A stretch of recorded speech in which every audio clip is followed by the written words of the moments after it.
Assalamualaikum warahmatullahi wabarakatuh. Pak Wakapolda, saya Pak Uniba bersama dengan Yayasan Ketua Pembina Pak Dr. Edi mengucapkan selamat datang di Uniba. Begitu dengan tim, terima kasih. Uniba hari ini berlanjut lagi untuk sinergi. Pak Waka selama di Kaltim ini, dan insya Allah Uniba akan memberikan sepenuhnya. Diinformasikan aja apa yang perlu disampaikan. Terus kalau lagi kosong waktu mau ngopi-ngopi di sini, enggak cuma kedua. Oke, kemarin kalau nggak salah sempat ke IKN Pak Waka. Terus 1 bulan lagi kita akan acara. Nah yang pertama dulu nih, apa yang Bapak pesankan setelah ke IKN dan harapannya sebenarnya? Bebas saja Pak Waka aja ngomong silakan. Terima kasih Pak Rektor, Pak Ketua Yayasan, Pak Wakil Rektor, dan para rekan-rekan Sivitas Akademika Universitas Uniba.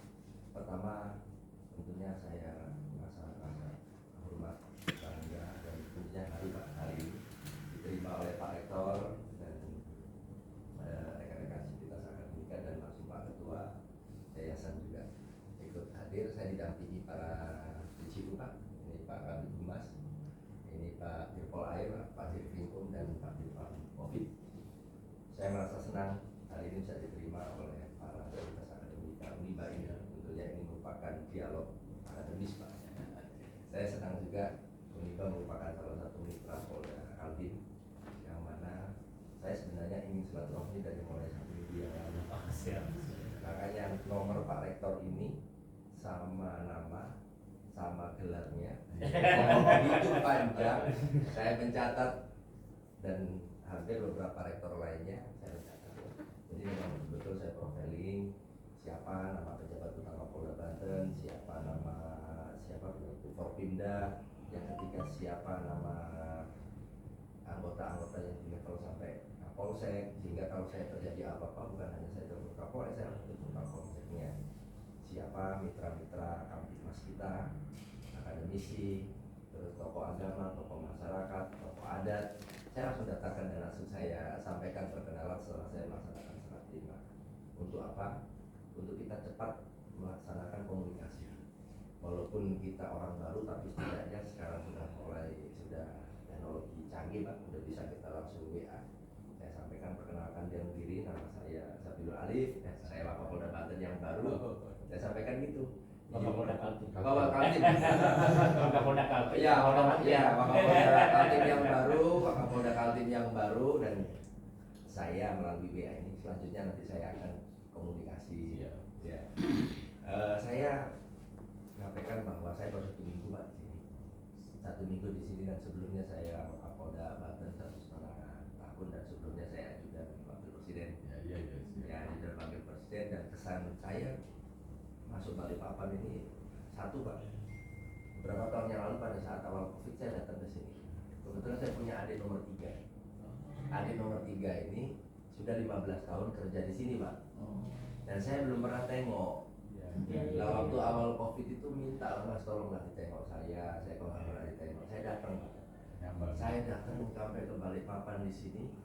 Saya lihat masih sepi. Saya tidur di saya lihat di apartemen yang apa itu Pak, di hotel-hotel apartemen itu. Nah, saya di sana, saya baru mendapat kabar bahwa tidur di sana sebentar terus nyebrang Pak. Nyebrang di situ terus pasir. Saya lihat jauh sekali 3 jam.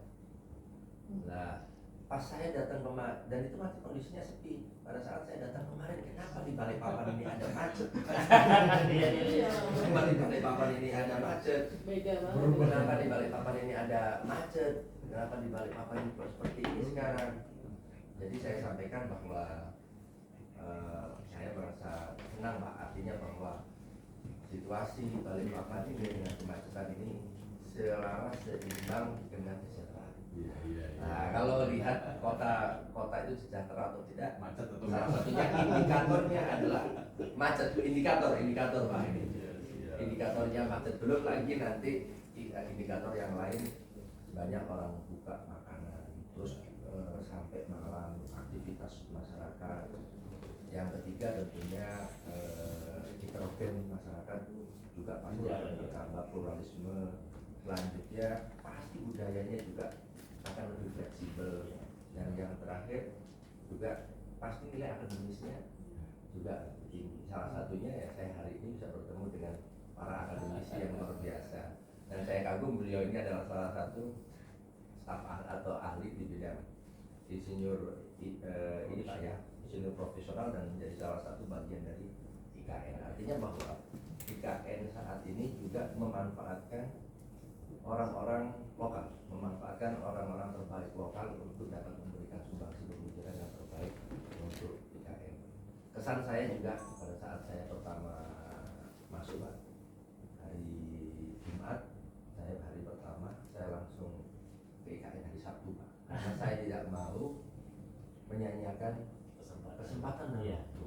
dan saya adalah orang yang akan sering ditanya oleh orang Jakarta, minimal teman-teman saya tentang IKN. Pasti apa yang terjadi, apa yang saat ini sudah perkembangan situasi saat ini tentang IKN. Yang kedua, nanti pada saat upacara bagaimana? Yang ketiga, nanti konsep bagaimana ke depan IKN terkait anggota-anggota kita yang pindah ke IKN. Minimal kalau mereka adalah bagian atau yang akan berangkat ke IKN, di mana tidur saya nanti, di mana tidur saya nanti, di mana kantor saya nanti, dan sampai di mana tempat tersebut progresnya. Dan ini adalah sesuatu hal yang sangat